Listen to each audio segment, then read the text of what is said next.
It is 2:10 in the morning and I'm just not, it's not the thing I want to be doing. I just want to be in my bed. No.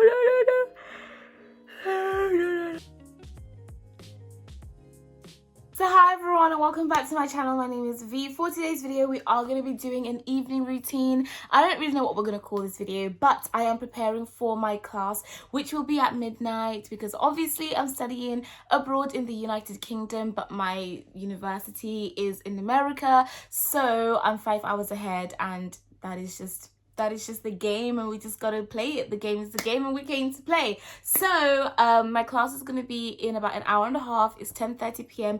right now and I've just woken up from a nap because obviously I go to bed quite early, so this class is a struggle for me for two reasons. Number one, obviously it's at midnight, and I just find it difficult to concentrate for 2 hours from like midnight till 2 in the morning. Like, it's so hard because I just want to sleep, but obviously I need to study. And then the second thing is the class itself is difficult for me. Like, it's called Introduction to Qualitative Program and Policy Evaluation. Like, it's not exactly the most happy-go-lucky class that you can be having at midnight. So that is what makes it a little bit more difficult. We're looking at a lot of stats, figures, policies, all of this stuff at midnight, and I'm just not, it's not the thing I want to be doing. I just want to be in my bed.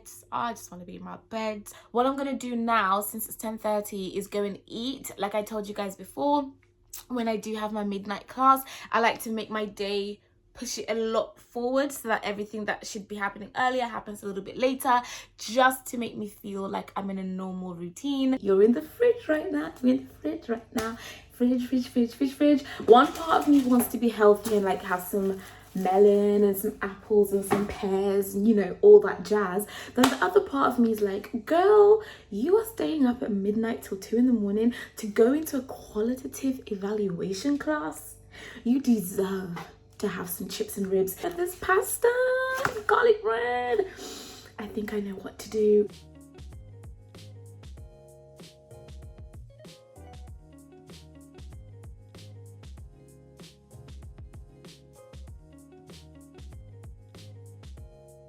Is I have been doing this for the past 2 months now. I think we began these classes in January. It's now March, basically April, so I should be used to it, but it still hits you. Hey guys, so I have eaten, which was a really bad idea actually, because now I'm feeling extremely sleepy, but I am going to try and fight it, because if I sleep now, I will not actually be awake for that class. Like, it will not happen. And yeah, so I've changed, because I don't know if you saw, but when I was eating that spaghetti bolognese, it was splashing everywhere on me. It was just so good. And you know when you're that into the food that you're like, let it get on me, I don't care. So now I'm on my beanbag in my little reading corner, which I really love. I'm gonna do some work on my laptop for like 20 minutes and then see where we're at, and maybe, I don't know, open the window, try to drink some water to stay awake, just whatever I can do. But yeah, I'm gonna do some work now on the work for the class. We're going to be doing coding in class today, so I'm going to do some coding practice and just look at some data analysis stuff just to prep and make sure I'm all good. I just need like half an hour because I did it already, so I'm just like having an overview, refresher.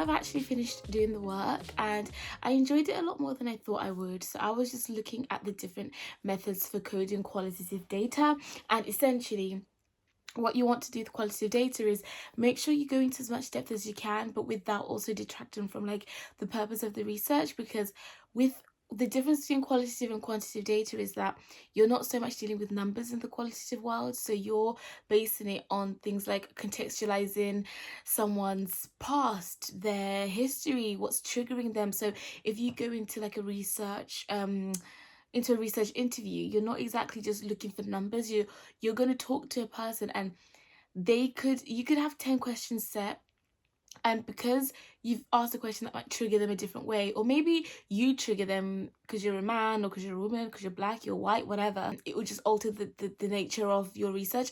That's that. I'm gonna get a book and read, and then get ready to go into the class. It's almost happening, which I'm glad about. So yeah, and I'm no longer feeling that sleepy. So who knew the answer to not feeling sleepy would be looking at some coding.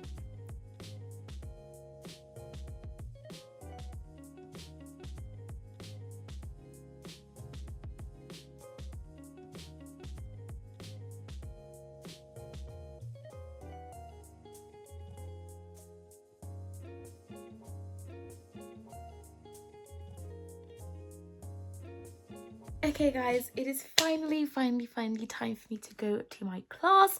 This felt like a very long waiting time just to go to the class, but finally it's time to go. So I'm going to position myself and get ready for the class, because if I work from my bed, it's not going to be good. It's not going to be good. So I'm going to set up on my desk and then go into the class.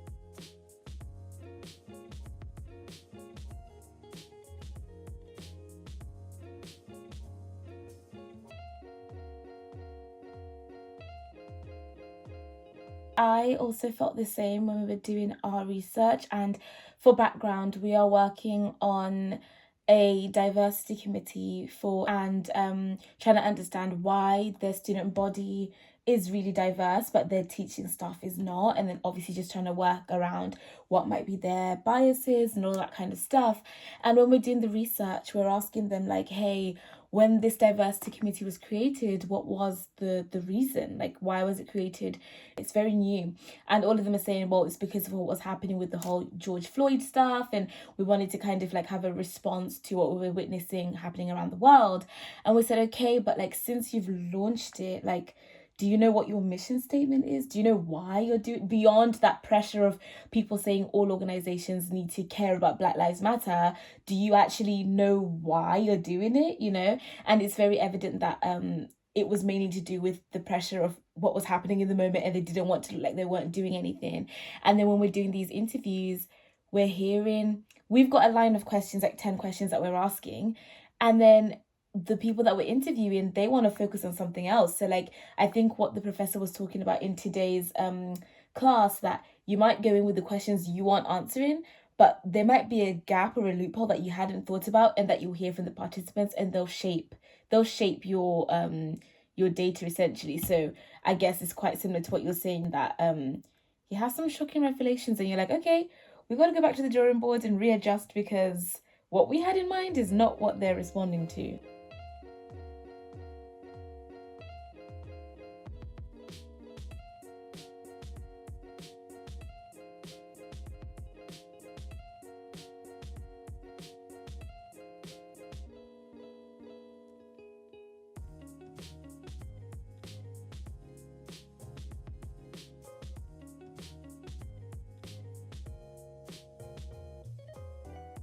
Guys, so it is now 2 in the morning and I am feeling exhausted. Genuinely, I'm so tired right now. My eyes can you see the red a little bit? I just want to sleep. So I just thought I'd say goodbye. I want to show you the time, but you're on my phone. Oh, my watch. It is 2:10 in the morning, and yeah, I'm exhausted, so I'm off to bed now. At the same time, this is what I chose, and I feel very lucky. Okay, it is time for me to sleep. Thank you so much. No.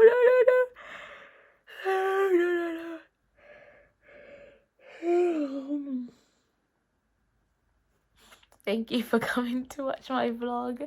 I don't know what you've benefited or gained from this at all, because I don't know. But I'm going to bed now, and I'll catch you in my next video. So, bye.